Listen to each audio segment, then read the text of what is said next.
Hey, Hey, here we are, y'all. you know what I was just thinking about? What? Our daughter says she wants to be baptized. Oh, glory. And I think that's amazing because she had been saying she wanted to for a long time and now she got an actual reason. Yeah, man. So I think, let me tell you, hmm that thing has been a wrestle for me.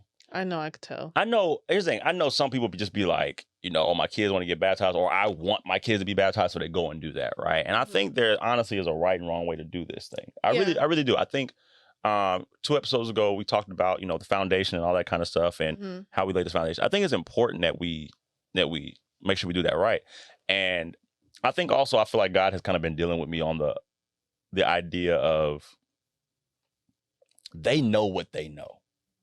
Yeah. At their age, and they're doing the best that they can. And I want to say my mom, even in hindsight, as I'm thinking about it, she said the same thing about us as kids. Like, hey, the Lord was dealing with her, saying, hey, they know what they know. They know the best they can. Move with them in what they do know, right? Yeah.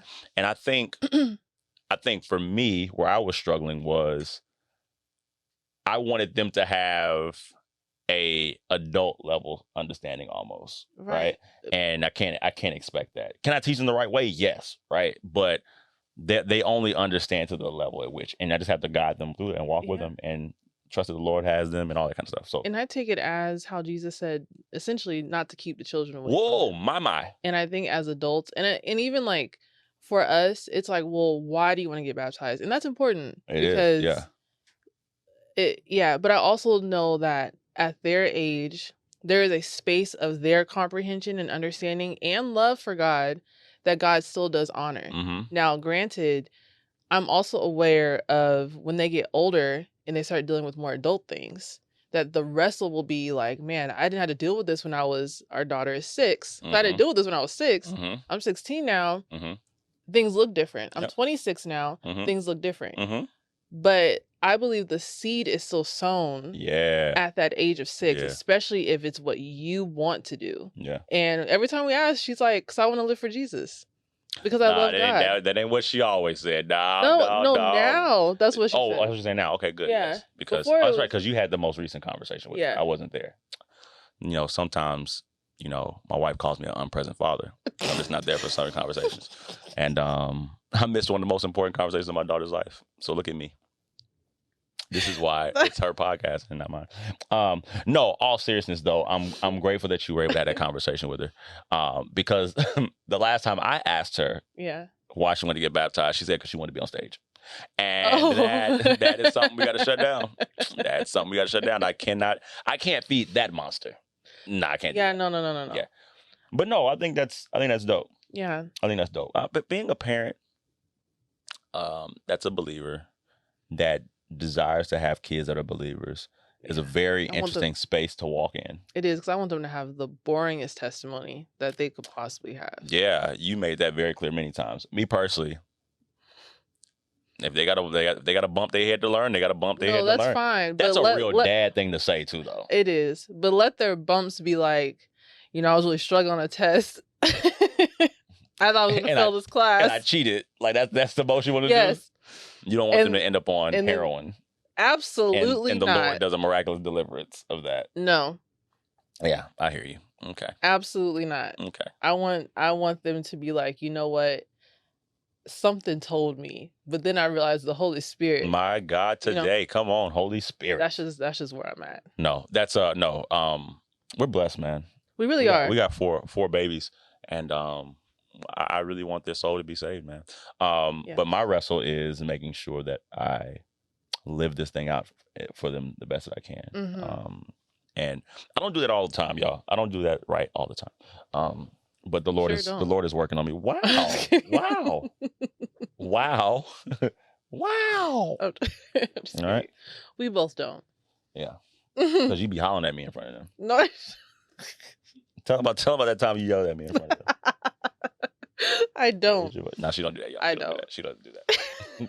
let me clear that up, because I don't need nobody watching this thinking she's so soft spoken on the podcast, but she at the house moving furniture. Nah, she don't be doing that. She don't. The thought of that is insane. Yeah. Okay, so what are we talking about? This is going to be actually a pretty heavy topic. Yeah, because we are talking about like sex before marriage and how that impacted our lives into our marriage. Because let's be honest, right? Sex is a big key and a very important component to marriage. Right? Yes. Tell them what you learned about the part that sex played in marriage back in like the Old Testament. Oh, give them a little teaching on that really quick before we dive into our story. Okay, so for those who are unaware, do you have notes on that? I don't. Well, I'm sure I do. I'm sorry, my Do you Bible, know what I'm talking about? What sex means in marriage from the Old Testament? Yeah. Okay, I'm gonna say, and then you tell me if that's what you would think. Okay, cool. Let's see. Let's just see. So in the Old Testament, when marriages were about to happen, it was not a wedding. It was, and he knew her, and that was the marriage. And that's the King James version. Yes. He knew her as King James. Wow, you super saved. Come on, holiest of holies. Anyway, but it is in the sex that marriage happens. That is how God determined marriage, because you're now becoming one flesh in the physical, and now that is also binding the covenantal oneness that is happening in the spiritual as well. And with that happening, that is what determines who your spouse is. Now, if we look into how things look now, we have multiple partners. You've now made multiple covenants, which then filters into multiple soul ties. My God. And that also is very impactful into marriages or just relationships in general. But if we do look at Old Testament and we look at what sex actually means, that is marriage. Yeah. That is just really what it comes down to at the end of the day. And because we know that God is the same today, yesterday, today, and forevermore, sex is just as important now as it was in the Old Testament, and it still has its impact in the marital aspect. Now, and that's crazy, because if you're telling me that God's design was sex is the thing that what they say consummated the marriage, right? Mm-hmm. Or made a marriage what it was, and now we're just flippantly doing this thing all the time, coming into all these multiple marriages, essentially. Like, we really wonder why we struggle. Yes. We're wondering why things like depression and anxiety and all these sorts of things are at an all-time high. Right. We haven't even gotten to the place that pornography plays into this or whatever. And but that's even deeper too. But it is very heavy, and I think we downplay it. Now, let me be very clear about something, because again, I know I play all the time, but I just want to be serious. In no way, form, or fashion are we speaking from a place of arrived and have done this thing correctly. Like, they're gonna see how raggedy we really are here in a second, right? Mm-hmm. But man, sex is not a game. It's not. And we have treated it like one for so long, and our culture has normalized it in a way that is damaging believers and unbelievers just alike. Yeah. And it's tough. And to your point, like you said, that plays a big role once you go into marriage. Now, there's hope, folks. Just because you've had sexual experiences before you got married and things like that, and it's playing a part in your marriage, it doesn't mean that God can't heal you and can't heal your marriage and redeem you and transform your life and renew your mind and all those sorts of things. He absolutely can, because there is nothing that God can't do, and there's nothing that is too hard for the Lord. But we just kind of want to start this episode by saying, like, yo, this is big. It is big. And this is something that we hope and pray that one person at a time, we can change our culture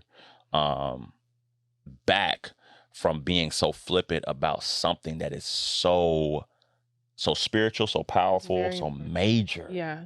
I think God cares a whole lot about sex, and it's something that we don't really talk about so often. We just say what not to do, and we don't talk about the significance of it. Yeah. And when I was looking, because I didn't want to just talk, my mind immediately went to Isaac, who wanted to choose Rebecca. Oh my! But you bring the Bible out early. Let's go. I know, because I believe that's where Leah comes in at.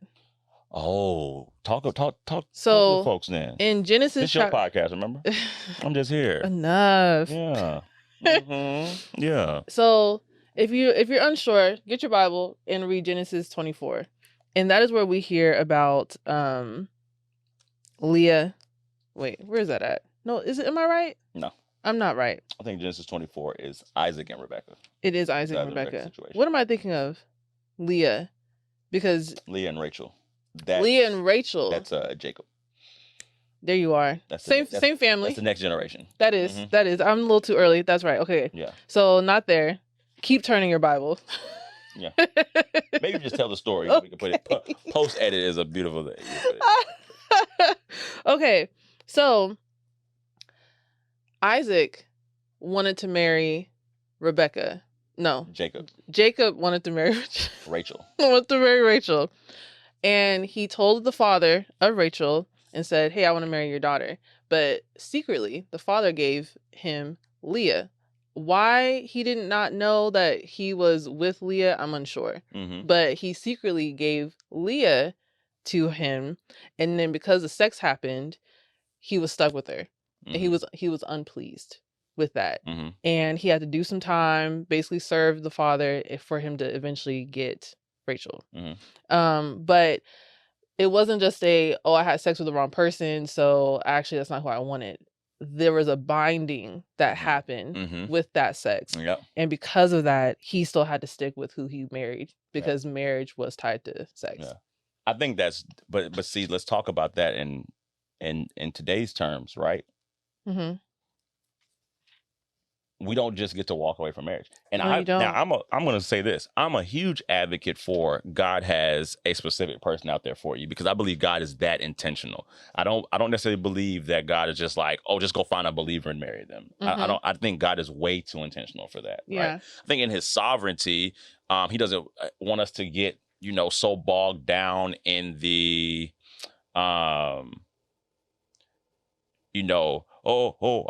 you paralyzed, you don't make a decision or things like that. That's not what I'm saying. But I do think if you seek the Lord, he will show you who it is that you're meant to be with. Again, I believe he is that intentional. Absolutely. And yes, he does work outside of, and his sovereignty, he does work to where if we don't make said right decision or whatever the case may be, that he's still good, right? Yes. But if you make a covenant, God is expecting you to keep that covenant.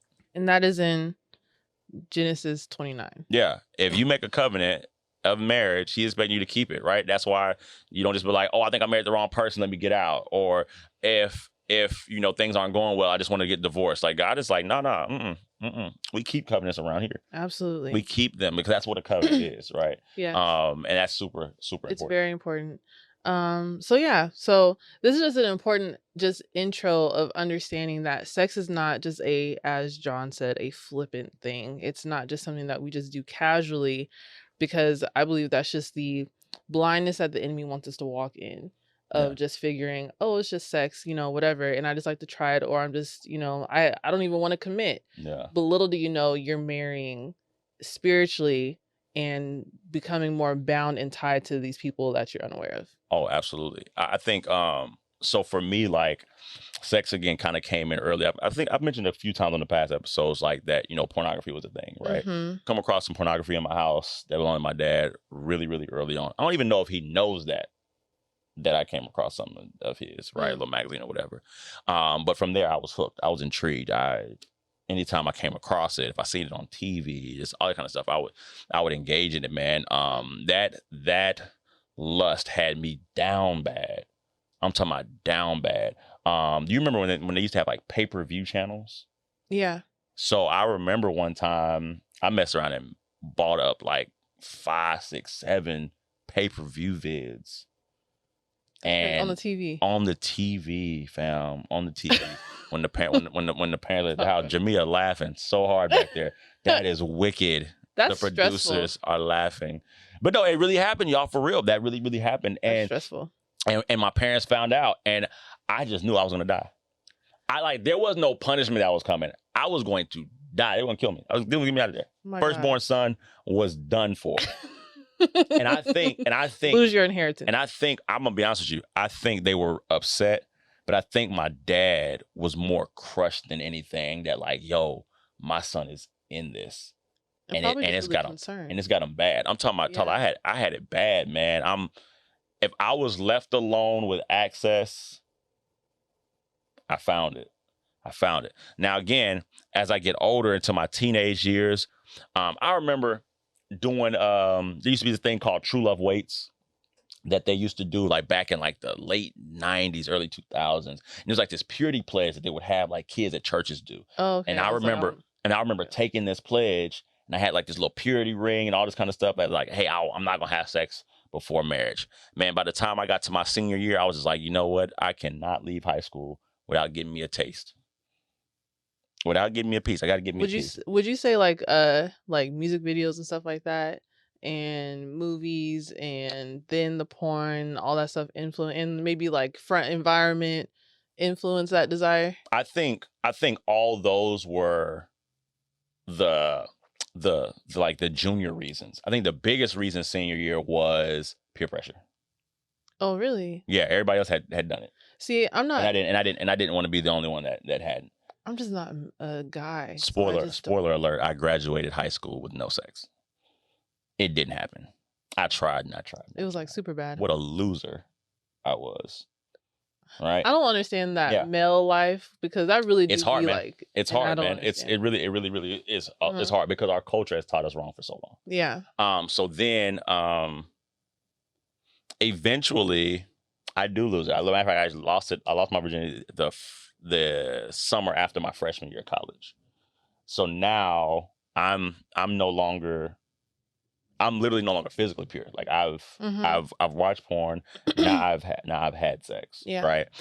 And then I had more sex in college. Now I wasn't just the most sexual person in the world or whatever, but I was having premarital sex in college. And I remember, and this is like super transparent, right? I remember sex was not an easy thing for me to do. Yeah.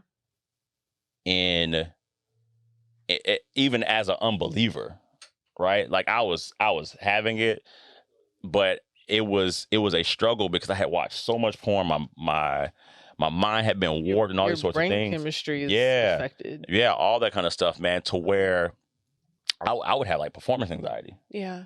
Like either I would have a hard time like getting going, or like I would finish early. Like it was just a rough go. And I think all of this was a result of, strangely, I feel like it was partially me just not being pure. And holding, walking in self-control, before marriage and all these sorts of things. And then I think too, though, part of it, I think, was God's grace in a way. Yeah, to keep you from being a whore. I think so. I honestly do. Because fast forward to our marriage, I've never had that issue in our marriage. Yeah, God is good. I've never had that issue in our marriage.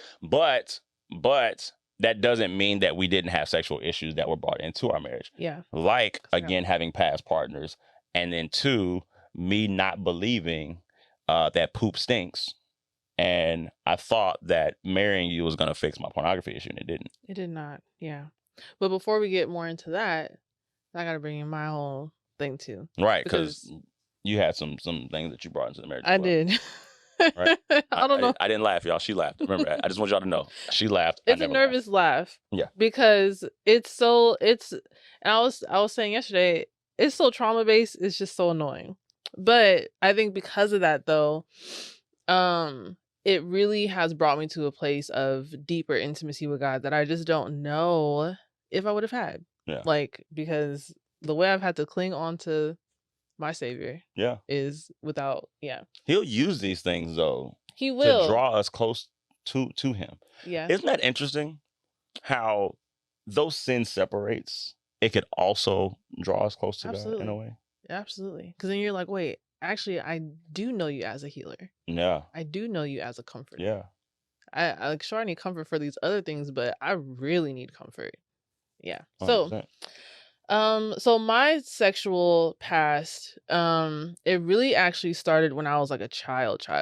Mentioned yesterday, we talk a lot about leaving your child with like adults. Y'all should watch Who You Leave Your Child with when it comes to other children too, because you don't know what's going on in their households either. Yeah. You don't know what they've experienced, what they've been exposed to, any of that. You have no idea. Yeah. And there's a lot of times where my mom would, at this point, it was just me and my mom. My dad had passed away, and so my mom was out there dating. She was out there trying to get to. I didn't know this at the time, but I found out now. And I actually texted her, and I was like, you know what? Thank you for not bringing strange men around me.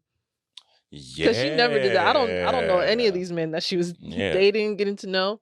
Yeah. Your mama crazy, but she ain't that crazy. You know, no, my mom was actually very protective. Yeah, but no, for sure she is. In this sense, she just didn't know, because this was a cousin that I was left with, and she was only a year older than me, so it would be like, oh, like we're close cousins, but whenever we were not supervised, she wanted to do other things that I had never been exposed to, and she was. And so that would always make me very uncomfortable. I didn't care to do that, but that was literally my first exposure to anything sexual. Yeah. And then I had kind of like heard of, I didn't hear of porn. I think I had seen something. I think like we watched like an HBO movie once upon a time, and then once it's over, once it's like past 12 or 11 or whatever, it got filthy. All of a sudden, softcore. And that was the thing. I don't remember, and I was left unattended a lot. Like, it should have been like, no, Tala, go to bed. Like the movie is over. Yeah. My parents would be asleep, and I would still be like watching a movie because I just loved movies or whatever. And that was my first exposure to ever seeing anything like that, and it scared me. I was like, oh my God, no. But then I also was like, is that what I'm supposed to look like when I'm older?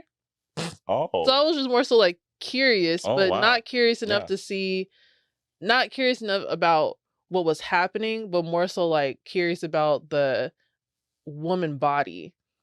Of like, oh, I didn't know that's what it's supposed to look like when I'm older, because I'm only 11. So that was just that. But I was not sexually drawn to any of that. That wasn't something that I was really that interested in. And I also had the mindset of like, by the time I actually knew what sex was and everything, I thought it was gross. I thought just it being, you take a sex ed class. Yeah. And it's explained to you. You see the little image of like the little tadpoles. So like I was just like, that's disgusting. Oh, the school did a very good job of deterring. It's just it's very medical. It's real matter of fact. And and then even like my mom explained it to me about what happens, and I was just like, I just don't see how that's like, like it just was not. It didn't interest me at all. And people who liked it, I just thought it was like, it's like, I like vanilla, you like chocolate. Oh yeah, it's a little bit more than that. It's definitely a lot deeper than that for sure. Yeah, and I think even in high school, like I was a virgin, but it was I was worried about basketball. Right. I didn't care. You had hoop dreams. I had hoop dreams, and I just wasn't interested in any of that. I didn't have a boyfriend until I was, I think, a junior. Yeah. And it took a long time for me to even be comfortable with like kissing him. Yeah. Like that just wasn't something that I was that interested in. Yeah. So I really did have, similar to you, I didn't do a whole pledge or anything, but I was determined, like I was gonna wait till I was married to have sex, because the idea of it just was not something I was that eager for. Yeah. Now let me ask you this. So with the things that you've experienced as it pertains to sex, right? And I don't know, maybe I'm fast forwarding too far into the story, but like, do you think it affected our marriage and in any way, form, or fashion? And the things that I did experience? Yeah. Oh yeah. Yeah. Yeah. So, also Lifetime movies did a good job of deterring me from sex too. Right. Them disease ones, like the the disease ones. Yeah, they had Lifetime movies for like teen Lifetime movies, and it was like there was ones where like teenagers were getting like STDs and stuff, and I was like, oh, absolutely not. Yeah. Like I used to love it, but it also, that did a good job. But I remember in high school there being a lot of things out there about STDs. Yeah. Showing the high schoolers like, yo, you don't want to. Yeah. You don't want to have sex. This is out there, and it's like, I was like, absolutely not. That is disgusting. That's scary. Like, yeah. So that did a good job on me too. I might find that, play that, make sure when our kids are older, play that for them. Anyway. Oh God. So by the time I got to college, though, I went across the country, went to HBCU, and it was there when I had my first actual sexual encounter, which was sexual assault. And in this case, just for a little bit more detail, they had you get a big brother and a big sister when you go onto campus. And it was my big brother that invited me over to his house. And I thought it was cute and everything. I was like, we're going to go on a date and, whatever. In my mind, the biggest thing is maybe we'll kiss. Yeah. Elementary thinking, clearly.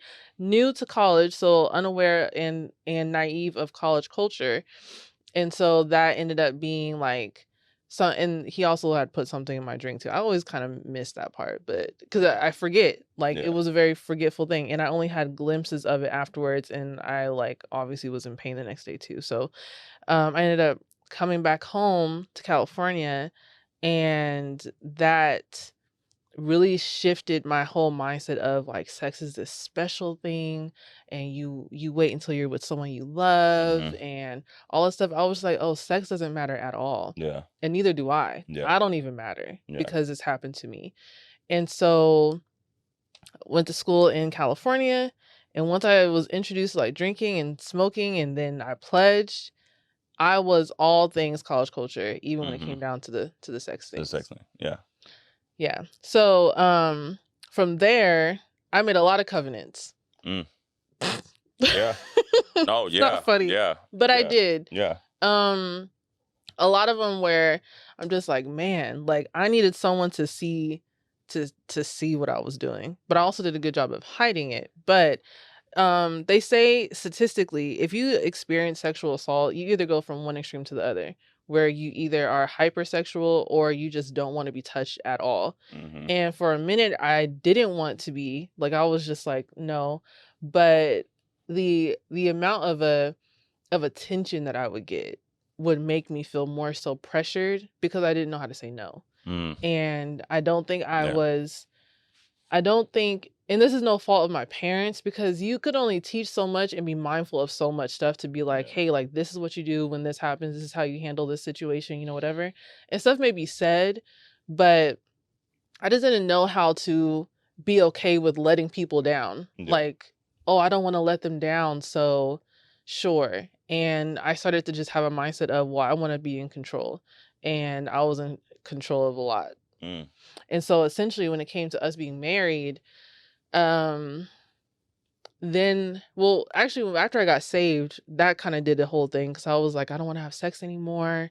And I actually never wanted to have sex. I just felt like I had to. So it just felt like, oh, now I don't have to have sex anymore. For some reason, being I didn't have to even before I got saved, but something about getting saved was ooh, thank God. I don't have to feel pressured anymore, because now I'm with Jesus. But when we got married, though, was because I had already had a not a routine, but just a habit, a habit of just being like, oh, I need to have sex all the time. I expected it all the time. And I figured that you wanted it all the time, because what women are taught is that's all men want. Yeah. All men want is sex. Yeah. So to me, it was like, oh, I'm the perfect person to be married to, because that won't be an issue. I won't be withholding, and I won't be struggling, or I won't be making you feel like you're, pulling teeth just to, whatever, because I'm already used to that. Right. And see, so now kind of just to rewind, this is kind of me and you were a little bit different in college, right? So you had, let's just phrase it as you phrase it. You made a lot of covenants. I was a whore. Okay. That's really what it was. All right. That's now, the truth.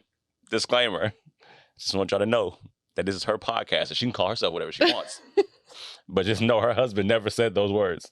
All right? I just want to make sure we throw that out there. Hey, listen. Anybody, okay, never mind. What I was going to say was... Okay, I made a lot of covenants, yes. Yes, what I was going to say was, so I post that first time of me losing my virginity, I did have sex outside of marriage again,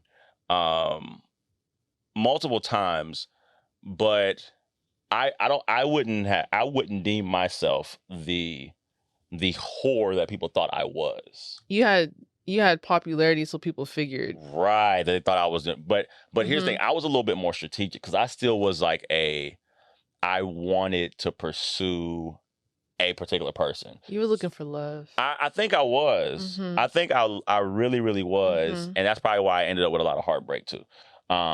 Because I would put all my eggs in one basket.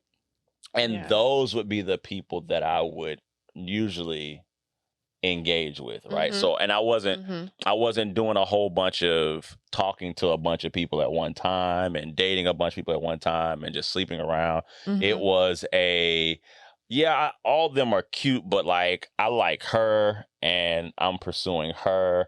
Let me see how far I can get with her. And if things go well and we go further into the relationship, then we can bring sex in. Now, once heartbreak started happening, that started to shift just a little bit. You started to try to learn game. Yeah, man. So now I'm hitting up multiple people at a time, but I still wouldn't just jump to the sex thing with women. I was never that type. I was never the jump to sex after like half of a conversation. It was, what's your favorite color and where you from? And like I actually was trying to get to know these women before I got to know these women. But so now the question is, right, how does that then impact our marriage, right, differently than you? So you come in and you're like, I'm used to having a bunch of sex. I wasn't. Like I mentioned before, like even in some of those situations where I was pursuing certain women or whatever the case may be, I would get anxious because I'm again, the other piece is I'm playing the comparison game. Right. To watching pornography. Hey, I don't look like these guys. All these sorts of things. And but I want to be like these guys because it looks like these guys are pleasing women. This is what sex is supposed to look like. Mm-hmm. Like you're supposed to please them. They're supposed to respond this way, react this way. If they're not, you're not doing it right. So now I'm nervous. Like, oh, am I going to perform appropriately? Mm-hmm. Right? Not learning and realizing or not knowing that, this really is all just smoke and mirrors. This is all fabricated. This is all performance. This is all performance. Mm-hmm. Right? So then that plays into what sex looks like. So then when I get to marriage, you wanting it all the time it just felt so aggressive. But here's the thing too, though. I didn't realize I actually ended up having like a sex addiction. Though. Right. And so that was actually my issue. Right. So even though in my mind, I didn't know at the time though. Yeah. In my mind, I'm like, oh yeah, I have sex all the time. Yeah. Like, whatever. But I was even doing it when I didn't like it. Eventually I came to wanting it like in college and stuff. But I didn't like, I would have moments where I would think like, man, I remember when I thought I was going to be a virgin until I got married. Yeah. Look at me now. Look at you. Oh God. I'm far from it.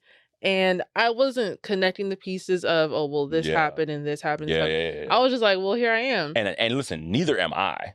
I don't even know how to make those connections. Yeah, I didn't know either. And I don't even know how to make the connections of my issues that are coming into it. Because now I want to have sexual intimacy with you and I want to please you. But at the clip at which you want to do it, I can't. So I was like, we did it this morning, now we're going to do it tonight. Right. So now I'm also bringing in the porn again because porn feels like a safe space still. Right. And I'm like, what do you mean? I'm making myself available. So and I'm like, yes, thank you. But I've known them for the last 15 years. Right. It's wicked. It's wicked. Which is true. And yeah, and so that ended up filtering into insecurity that I had. Yeah. Because I had, and this is not to even like pump myself up, but I had never experienced rejection. And so that was my... I mean, I'm looking at your face, so I don't think you're wrong. I'm sure you weren't used to that. I had never... Okay. Hey. Because I had never... Okay, sir. All right. I just need y'all to know I love my wife. You know what I'm saying?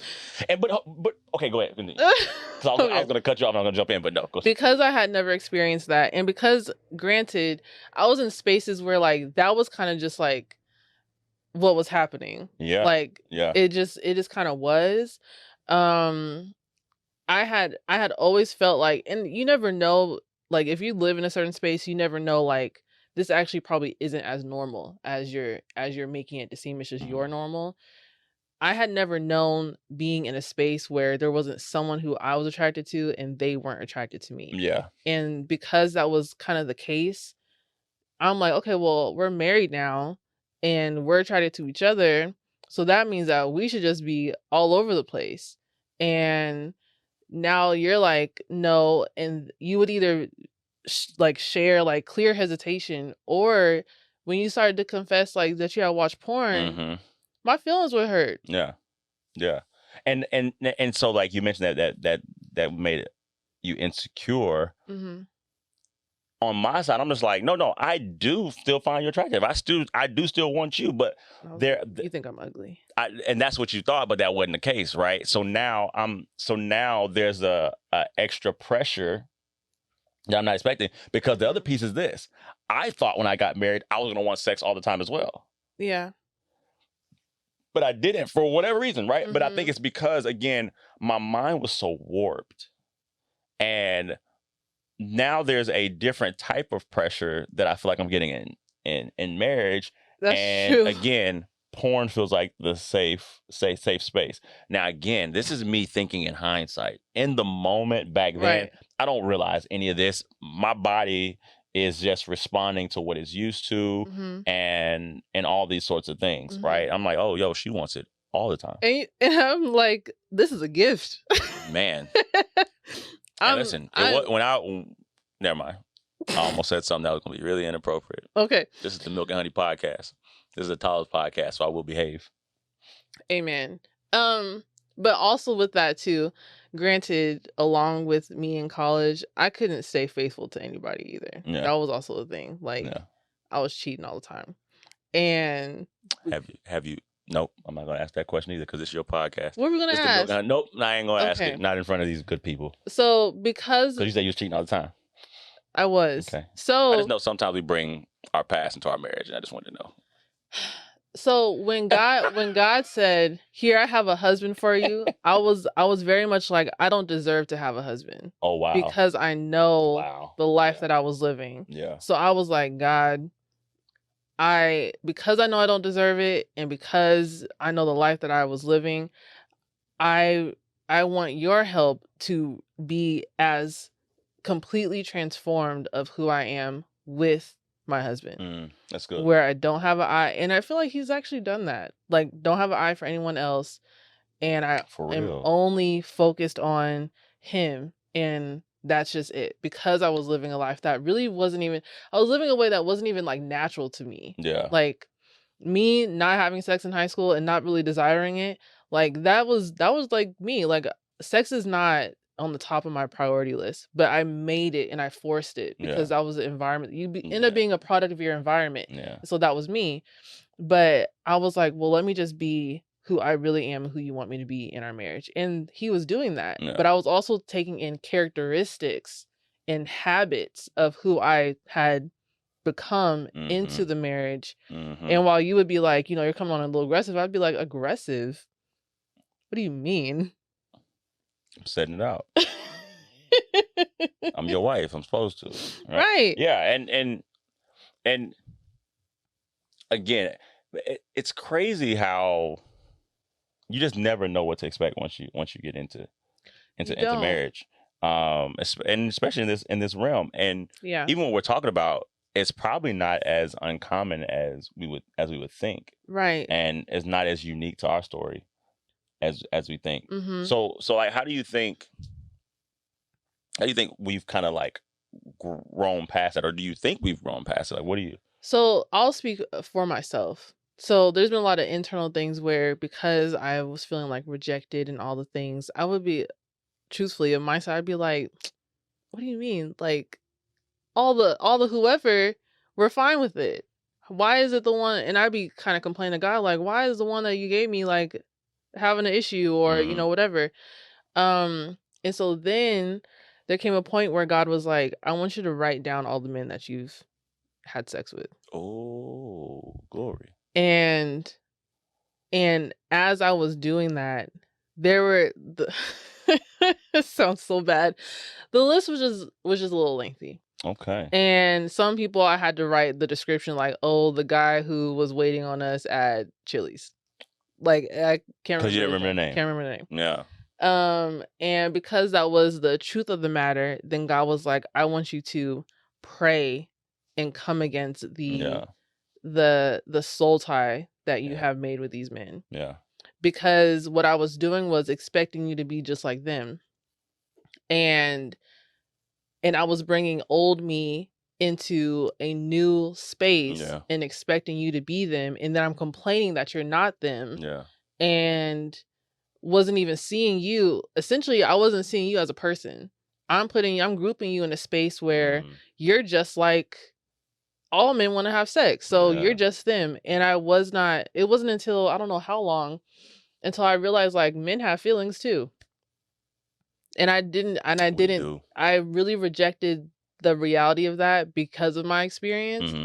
And because I would be like, well, if I know that I offer sex to this person, they're going to want it. So they only are confirming what I believe about men. Yeah. So if I'm offering it to you and you're rejecting it, I don't understand. Yeah. Because you're not fitting into the box that I've now created men to be. Yeah. So as I made this list of men and I'm praying about it, and there would even be moments where I'm just like washing dishes and God would bring another name to me and I'd be like, dang, I didn't write that one down. Lord have mercy. I forgot about that one.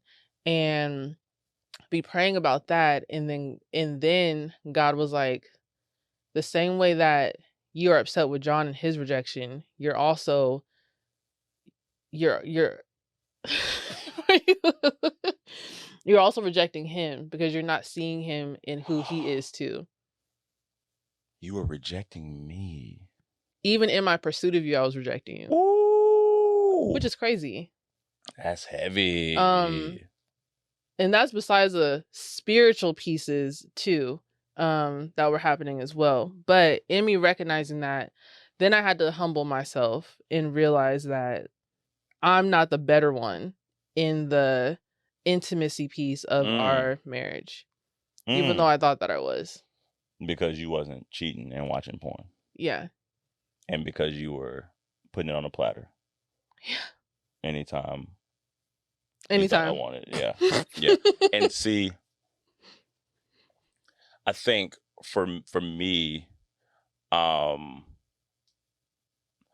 because the porn thing was a issue for so long, I had to learn to say, this thing is affecting somebody more than just me. Oh yeah, because I would be crying. Yeah. I'd cry and I'd cry. And again, I thought that getting married, I was gonna be over it and past it or whatever. I was warned. Mm-hmm. I'm gonna tell y'all who warned me. His name is Pastor Willie Peterson.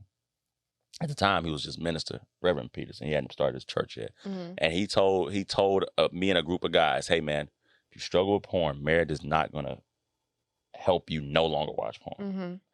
And I just didn't believe him because I was holy, I was saved, and I was going into marriage for the right reasons. And sure enough, I fell back into that temptation, and I had to grow to learn and just be like, okay, God, this thing that I've struggled with for so long is now affecting somebody other than just myself. And then it created a division because before we even got married, you told me you had an issue with porn. Like you told me like porn was a thing. I did. But I also had I'm still newly saved. So when you told me, I was like, oh, no biggie. Yeah. So I'm like, I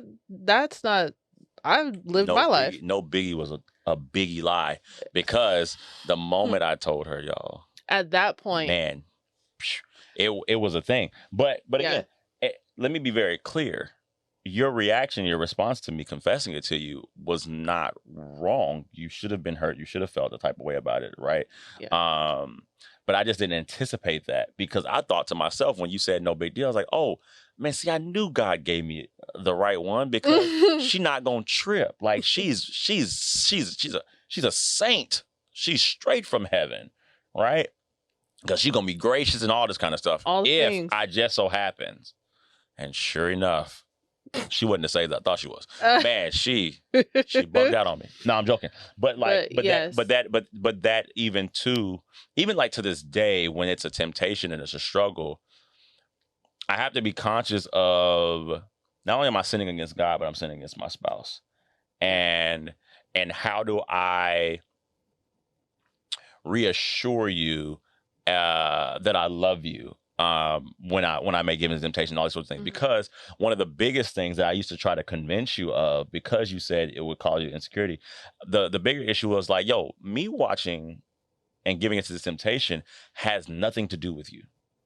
Yeah, it has nothing to do with it. Does have nothing to do with how you look, how I think about you, what you're doing, what you're not doing. None of that is playing a part in this struggle that I have. Now, somebody may argue, well, maybe if you viewed her differently, it would help you to no longer go that route or whatever. Hey, sure, maybe right. That's maybe another conversation for another day. But that was a thing that I always would try to convince you of. And I remember us having a conversation in our marriage where you said to me, like, I still want to know that you love me even when you do something foolish. Yeah. And that's been one of my goals always, of not even just when temptation comes, but just in general of, hey, no matter what goes on, no matter what happens, no, I still do love you. And I'm grateful that God gave me you. Amen. The harder part is just having to do it after I let my guard down. I've given into this temptation and I don't want to keep it a secret. So I got to come and tell you and let you know. So boom, now you know. How do I then affirm you? Even though my actions say one thing, but affirm you that, hey, I still love you. This had nothing to do with you. It's not because you're not doing your duties as a wife. It's just that your husband did something dumb. Yeah. And here's the thing that I had to learn too, because in the midst of it, while I'm praying, I'm like, God, like, I want him to stop. Like, this is hurting me, everything like that. First, God, when you're praying about your spouse, God is going to be like, okay, well, let's put up a mirror first while you're praying about your spouse. And even though you were wrong for what you're doing, God is like, we'll take care of this. We'll talk about this, but let's look at you first. Okay. So first off, that's where God showed me, like, you have an addiction. Like, you aren't even coming to your husband in love. While you want him to be operating in love, you're not even coming, because you have jacked yourself up so much by your actions beforehand that you don't even realize, like, how unhealed you are from your trauma and your experiences and the things that you've done. And you just figure you could just do the same thing in your marriage, where you are also undefiled in your marriage bed too. And so that was one thing that I had to repent and pray about and just ask God to show me who I am too. The more that I did that, then God was like, now let's start to look at your husband. And so then there was one day when you had confessed to me, and I was just like, man, like, this is like the 10th time he was told. Hey, we ain't got to throw numbers out there. That's wild. Hey, yo. And I'm like, maybe these folks thought that a year ago was the 3rd time. You said it was 10 in the first couple months. Tyler, what are you doing? I thought we were protecting each other in this space. Okay. But I guess it's cool. It's your podcast. You can say whatever you want. That is not... Okay. So I'm praying and I'm like, God, like, I'm hurt. I feel this way. I feel rejected. I feel unloved. I feel unthought about, this and that and that. And as loud as the Lord could be, he said, me too. Oh, my. And again, that's it. God was like, just showed me I'm making everything about myself and I'm not coming in humility. And it's almost like God had to be like, listen, you're elevating yourself as if you are the one that is hurt, but it's really about my relationship with my son before it's about his relationship with you. Yeah. And so I'm repenting, even though I'm like, but he's the one that's, but now I feel bad. Like, why do I have to keep feeling bad about how I feel when he's the one who did whatever? So again, posture makes a really big difference. It does. So after repenting there and being like, okay, God, like, I'm not focusing on his relationship with you. I'm focusing on me as his wife. Then God, I started to pray and ask, help me to see John the way that you do. Because the way that I'm seeing him, You already showed me that I'm not seeing him in love. I'm not seeing him as outside of how I've seen other men. I'm not seeing him just the right way. How do you see him? And then from there came the compassion for what you clearly were having a struggle with, where my prayers for you changed. And it wasn't so much so that I wouldn't be hurt, that I wouldn't be in pain, but more so for your own personal walk with the Lord and your intimacy with him. And that played a big shift for me in our marriage. As far as things like sexually too. And so like you mentioned something about, because you had like an addiction, and first off, thank you for sharing all that, because that's really transparent. That's really, really transparent. But I also think it's very, very helpful for those that'll be listening. Because I remember even when you would share these things with me, it would be beneficial for me. Because I'm like, dang, man, this is actually really, really good. I think what ultimately was happening too for both of us in the beginning was we were both using each other in a way. And not realizing. Again, we're trying to do the best that we can as, young believers, newly saved, trying to do this thing right, but we were really using each other. Because for me, I think on my side, it was, though I love her and though I find her attractive, all these sorts of things, I'm using her as the thing that keeps me from doing the sin, as opposed to sex being this thing that we do because we love each other. Right? I've never known what love in sex was. But and I think the thing is this, I think most people don't.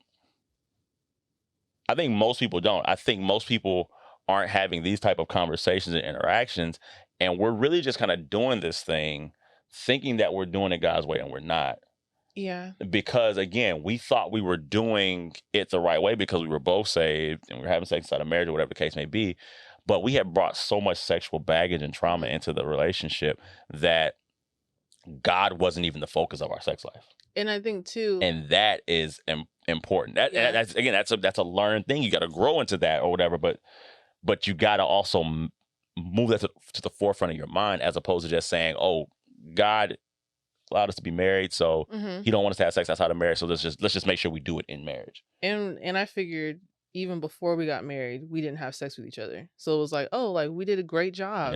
We didn't have sex before married. Like at least with each other. Right. So we're doing right. Over. It's almost our like process our process was pure. No, we're both dirty. We just haven't put it on each other. We just put each other's dirt on each other. That's it. And so because of that, and because sex has just been like a really big thing, it even has had me to look at like just how sexual our world is. And it's everywhere. How the enemy will just downplay everywhere. Sex so much, and how everything is so sexually drawn, and sex sells and all this stuff, where we downplay how serious God has sex to be.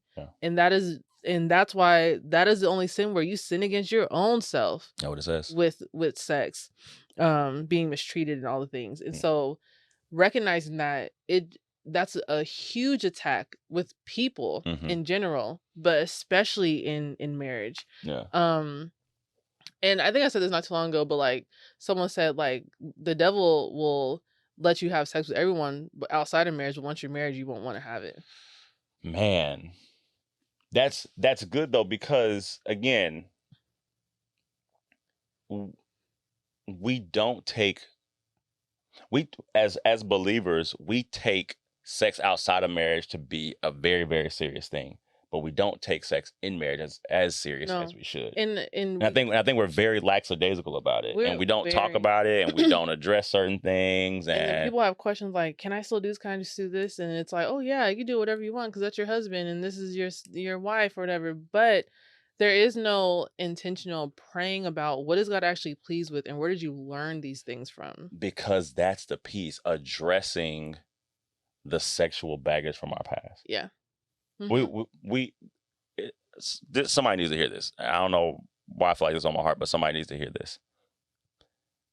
Getting married and having sex with your spouse is not the same as repenting from your past sex life. It's not. And I think a lot of people, as opposed to actually going before God and repenting for their past sex life, before marriage, they just be like, well, God, you're pleased now because I'm married and I'm having sex with my spouse and I'm doing it within marriage. No, it has to be addressed, because like you said, we're just going to bring all of that into our marriage, and God is like, y'all haven't addressed this thing yet. Yeah. And that can be problematic. I just want to read the scripture here, because again, if we don't teach Bible, we're teaching nonsense. Or if we don't talk Bible, we're talking nonsense. I think about what I wish I would have done in the first place, to where we wouldn't necessarily have to have these conversations. Again, God is gracious and all things work together for the good, right? Mm-hmm. We say it all the time, but I've heard this scripture a lot of times, and I feel like I've heard it the most over the past couple of years, but Job 31:1, where Job says, I have made a covenant with my eyes. How then can I look at a virgin? And I just think, like, I really wish this was my posture just all of my life, right? Because if I had made this covenant with my eyes, which is really a covenant with God ultimately too, right? Mm-hmm. It's the keeping with the true love waits purity thing that I did before, right? Like, I wish that this would have been my heart posture and my mindset, to where I wouldn't have pursued women that weren't my wife. I wouldn't have ended up in situations to have my heart broke. I wouldn't have looked upon women in lust and pornography, to where all these things affected the one thing that God was giving me, which was you. Mm-hmm. To where our sex life would have been in a much better space, which ultimately would have just had our marriage in a much better space. I just think this is super, super important, because we're talking about covenants, right? Yeah. We're talking about all the covenants we've made with people that we had sex with in our past, and only one covenant, well, two technically, but only one covenant is actually mattering, and that's the one that you make with your spouse. Yeah, absolutely. And I think with that too, like, the scripture that I thought of before we started this was, for myself, was blessed are those who mourn, for they shall be comforted. The reason why that is that because I was living in a state of grief that I didn't let myself be in. And I've tried to find comfort or control, but control was my way of trying to find comfort. And because for one, I was feeling wanted by these other men. So I guess like that was like a thing. And so finding comfort in that, along with other stuff, because I was smoking weed and drinking all this stuff too. But aside from that, though, that's where I was seeking comfort. But I was mourning and I was in grief. And what I had experienced was just something that I was not dealing with properly. And had I known the Lord, first off, but had I really sat with God, and even now, even being married and after getting saved and everything, really recognizing that I've been grieving this entire time, and I've just been managing my grief through what I was doing, then I would have found real comfort, which I have now, which I'm grateful for. And it's still a processing comfort. Yeah. But that was something that I know for a fact, like, I know having to know God as comforter has been a really big shift for me too. And just recognize it, because I never had a moment where I was like mad at God because of what happened. Yeah. That's never been a thing, but I don't think I saw him as the one that will comfort from what had happened with me. And I was even seeking comfort from you, because the same way I was using other men to try to heal that, I was now expecting you to do the same thing too. Yeah. Without actually addressing the real problem and only putting like the smallest of band-aids on a huge issue that was really for God. Yeah. Yeah. I think it's important, as I guess we kind of wrap up. Your spouse can't heal you. Your marriage can't heal you. It can be a space of healing, right? But it's a space that God is using, and we have to run to God. Again, like she mentioned, she's looking to me, and even I was looking to her with, again, hoping that being married would deliver me from the struggle of temptation and pornography and things like that. And again, just hoping that we would be something for each other that ultimately God has been trying to be from day one. And I'm gonna say this too, along with it, and this is for women and men. Okay. with trauma comes a lot of shame. And you start to feel kind of like ashamed of what you've experienced, and not sure if even your marriage is a safe space. So then you do end up going into old habits and stuff. Having to really like not look at because that was a struggle I had. Like I've told you my issues, so you should know how to help me. Yeah. You should know that this triggers me. You should know that this affects me in this way. Yeah. And he didn't. He's not a counselor. I still don't. I still do not. And I would feel so rejected even in that. Like, I told you how I feel. I told you, and he'd be like, I don't know. And he's still learning his own feelings. Yeah. So I am. There's that. So there could be shame in what you've experienced, and shame in even not feeling like you're seen or understood or fully known.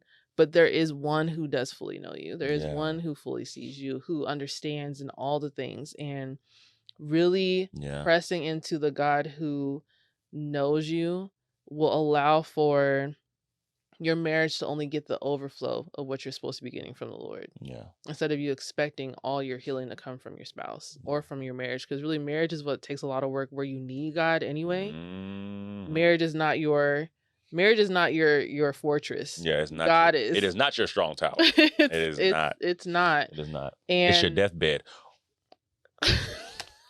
My God. And I had to get to a place of recognizing that even though this is who God chose for me to be married to, and we did all the things as right as we thought that we should, it doesn't replace who God is meant to be. It is not meant to do that at all. And your spouse is not. And I would be like, God, isn't he in charge of me? Like, isn't he supposed to be my covering? Isn't he supposed to be all this stuff? But God is also like, but he's still growing too. Yeah. And you're supposed to be his help. And are you helping him to even be these things? Hello. That he needs to be, not just for you, but just for anybody.